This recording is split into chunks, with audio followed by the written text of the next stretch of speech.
McGee. I'm here at the Miami International Film Festival.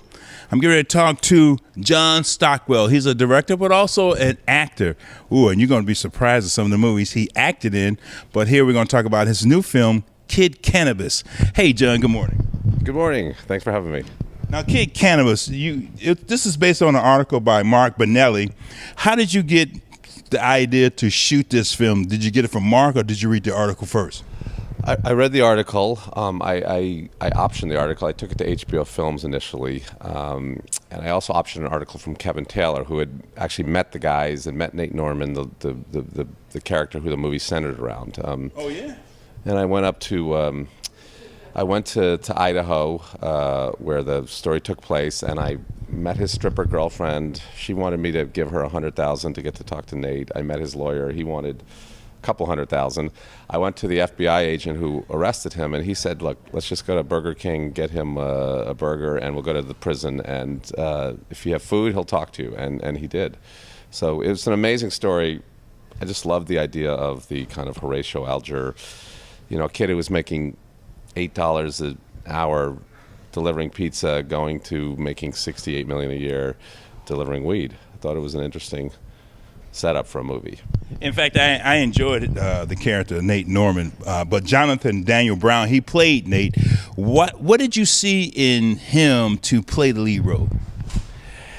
Jonathan I had seen him in Project X, and he has unlike a lot of Hollywood or film actors who are actually, pretty good looking and they work hard to gain weight or to wear glasses. Jonathan's an awkward looking guy, which was what Nate was. So when we really talk about a guy that, before he got his success and wealth and notoriety, he couldn't get the girl. He blended into the wallpaper. That's Jonathan, and he's actually really funny and awkward and cool, and he likes. He had no problem playing this character. He's a fan of weed, so he embraced that, all aspects of it. So did he remind you also of Nate, the real person that he was portraying? Yeah, he's not exactly. Well, Nate, when I met him, had been in prison for over 7-8 years. So he had, as most people do when they go to prison, they get in really good shape. They're doing a lot of weights. They don't get the kind of food that they got on the outside. So Nate in prison had gotten a lot.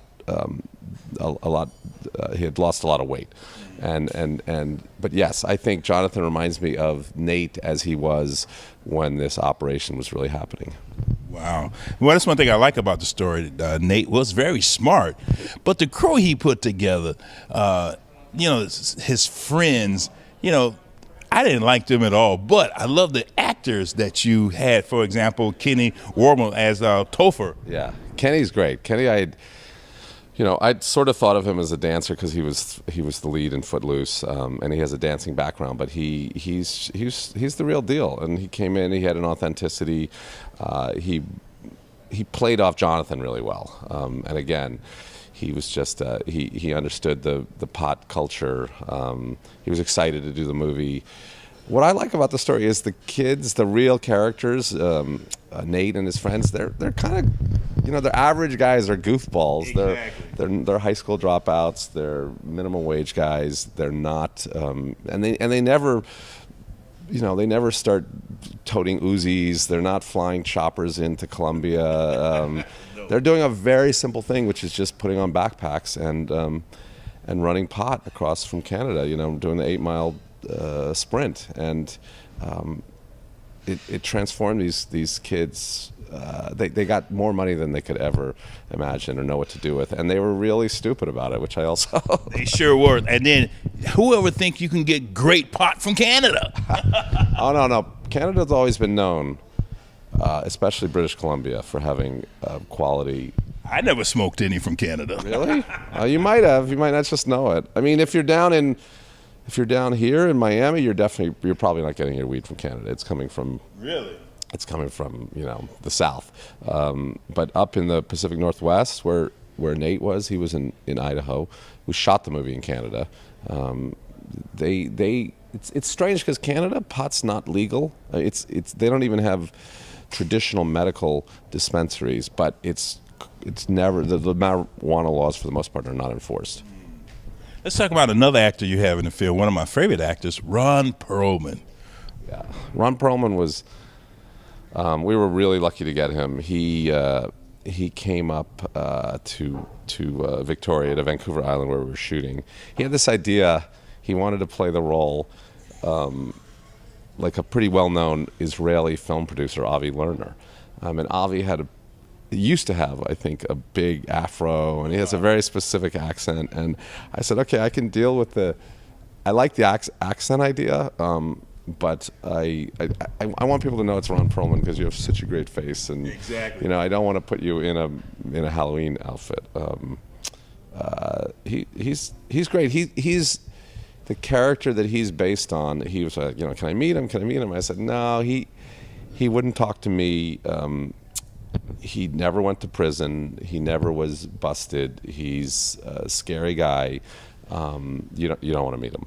No, really? Well, I'm not worried about that. Look at me. He was the one guy. Nate is doing the final year of a 12-year sentence, and the feds told him if he rolled on Barry Lerner, not his real name, he could get his sentence cut in half at least, and Nate chose not to. Yeah, but in the film, Barry's really his real true friend. I mean, he treated him as he was, and didn't do anything special, but treated him, hey, respect and everything like that. That's true, and but how many people in the drug business, in the criminal world, when they get busted, they roll on all their friends, no matter what. They roll on their wives, they roll on their siblings. So you're right. Some of it was an honest respect and appreciation for the way he was treated, and a lot of it was fear. Hey, let's talk about you a little bit. You're an actor. You've been in Top Gun, Christine, Eddie and the Cruisers, and I saw on IMDb you're also coming out as an actor in another film. So, what do you like? You like behind or in front of the camera? Behind or in front of the camera. I definitely always planned to be behind the camera, and I went into acting thinking it was the best way to get onto a movie set and learn, and not be able to, and not in a situation where you couldn't be kicked off, because I would watch PAs, and if they asked too many questions or got too intrusive, like the right. DP or the director was like, get out of here. So I thought, you know what, I'm gonna be an actor, and I'm gonna learn. And I learned from John Carpenter and from Tony Scott and from Jonathan Demme, and from some not as talented directors. So I learned what I thought worked for me and what didn't work. And I think the trickiest thing for directors is working with actors in some way. You could go to film school, you can learn about cinematography and storytelling even, but if you don't have a rapport with your actors, or you don't understand the acting process, it can be tricky. Yeah, that's what I hear about a lot of great directors, that they have a great rapport with their actors and things like that. And you hear a lot, and I learned quite quickly that a lot of great directors, or a lot of great actor directors, learn to stay away or stay out of the process. You always hear about Woody Allen, he says nothing. Even the Coen brothers, they say nothing. And on my first film, it was my first film, but I was working with Kirsten Dunst on Crazy Beautiful, and I was starting to talk to her about an upcoming scene. She's like, John, please, just let me do it. Don't say anything. And if you want to give me notes afterwards, that'd be great, because I'm so tired of directors just talking. And I was like, great, let's do it. Let's not rehearse. Let's let you do it.